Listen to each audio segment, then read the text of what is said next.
Treasurer. What's wrong now? Why do you always think there's something wrong when I come in here? Because there is, isn't there? Yeah, okay. Look, the economy is in a bad way. Treasurer, the economy is in a bad way. Hey, that's what I just said. Oh dear. Well, there's only one thing we can do now. Who are you going to call?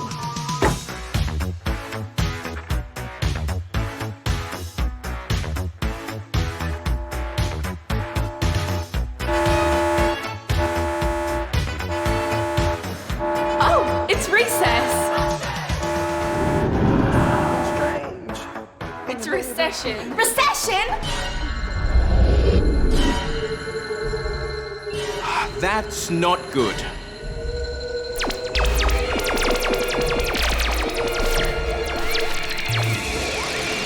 A recession basically means the economy has gone backwards. You see, because of COVID-19, people haven't been spending as much money. Businesses have been making less money, which means people have been losing their jobs, which means they've been spending less money. It really is a vicious cycle. So the government's been doing its best to keep the economy going. The job seeker's running out. We need to try something else. Get the budget. The budget, yeah, of course, get the budget. Let me bring you up to speed. If you didn't already know, the budget is a long and, let's be honest, usually pretty boring document outlining all of the money the federal government plans to spend over the next year on things like education, hospitals, the Defence Force, welfare and so on. And that's been particularly important now due to COVID-19! You get the picture. In this year's budget, the government's trying to fight the recession by encouraging people to spend more money. And it's doing that with Tax cuts.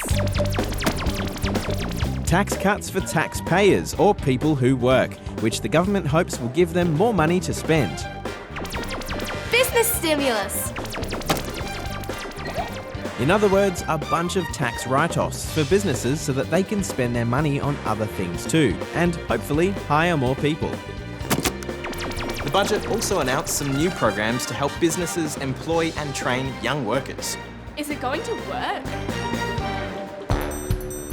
Well, the government and the rest of us are certainly hoping so, but it's going to come at a cost. You see, all of this spending means Australia is recording record levels of debt, and that's something the government really didn't want to do. COVID-19 will see our deficit reach $213.7 billion this year. This is a heavy burden, but a necessary one to responsibly deal with the greatest challenge of our time. Plus, the government's plans come with some big expectations. The budget assumes that there'll be a vaccine for the coronavirus in 2021, and by this time next year, things need to be pretty much back to normal.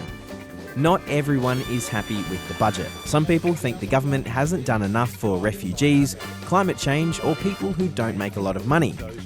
But when it comes to the budget, it's pretty rare that everyone's happy.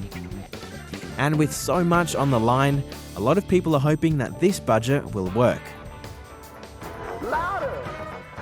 Thank you, Budget Busters. When you need us again, you know who to call.